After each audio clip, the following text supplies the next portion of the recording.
Hello दोस्तों, मैं हूँ हर्षिता। योग के बारे में ज़्यादातर लोग जानते हैं कि आसन है, प्राणायाम है, ध्यान है, या और कुछ थोड़ा सा जानते हैं ज़्यादा तो उसमें कहते हैं आत्मा से परमात्मा का मिलन ही योग है। लेकिन अगर हम बौद्ध धर्म की बात करें, जैन धर्म की बात करें तो उसमें योग की अलग परिभाषा दी गई है। गुरु ग्रंथ साहिब में अगर देखा जाए तो उसमें अलग डेफिनेशन दी गई है। और हमारे श्री अरविंद थे, उन्होंने कहा the entire life is yoga, मतलब हमारा संपूर्ण जीवन ही योग है। सब लोगों ने योग को अलग अलग तरीके से डिफाइन किया है। आज हम जानेंगे श्रीमद् भगवद गीता में योग को किस तरीके से बताया गया है।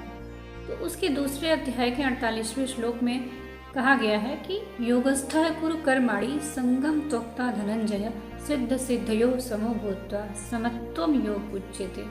मतलब, हे अर्जुन, आसक्ति का परित्याग करके सफलता और असफलता में अपने आप को न उलझाते हुए योग में स्थित रहते हुए, मतलब कि समान भाव से अपने समस्त कर्मों को करो और इस तरीके से समभाव में रह करके ही आप योग को प्राप्त कर सकते हैं। यही योग है। तो हर जगह देखा जाए, वेद में, पुराण में अपने अपने योग की डेफिनेशन दी गई है। उपनिषद में भी योग का बहुत चर्चा किया गया है।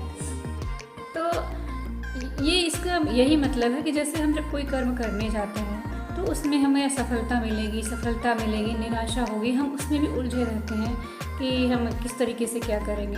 तो अपने आप को उसमें बहुत ज़्यादा उलझाना नहीं है, कर्म के फल में नहीं उलझाना है, सिर्फ कर्म पे फोकस करना है। जो भी होगा उसमें अपने आप को बैलेंस करना है।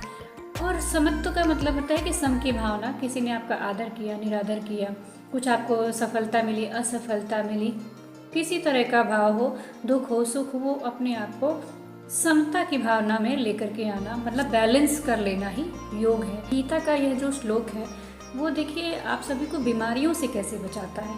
इसको हम एक अलग ही नज़रिए से आज यहाँ डिफाइन करेंगे, इस पर चर्चा करेंगे कि देखिए जब हम सम की भावना ले आते हैं, तो समता की भावना लाते हैं, तो हम मानसिक रूप से बहुत ही बैलेंस हो जाते हैं। ब्लड सर्कुलेशन बहुत अच्छा होता है पूरी बॉडी में, जहाँ जहाँ ब्लड चाहिए वहाँ अच्छे से सर्कुलेट होता है, ना हमारा ब्लड प्रेशर हाई होता है ना लो होता है।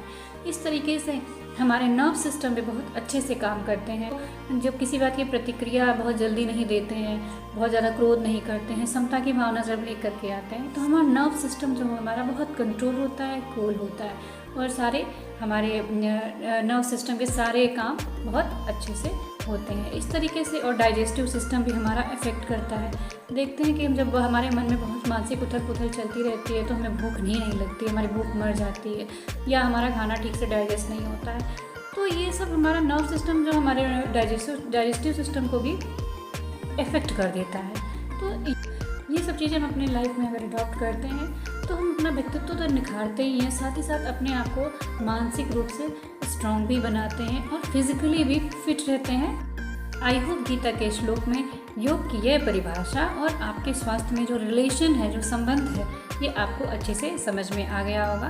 बाकी अगले वीडियो में, तब तक के लिए थैंक यू, नमस्ते।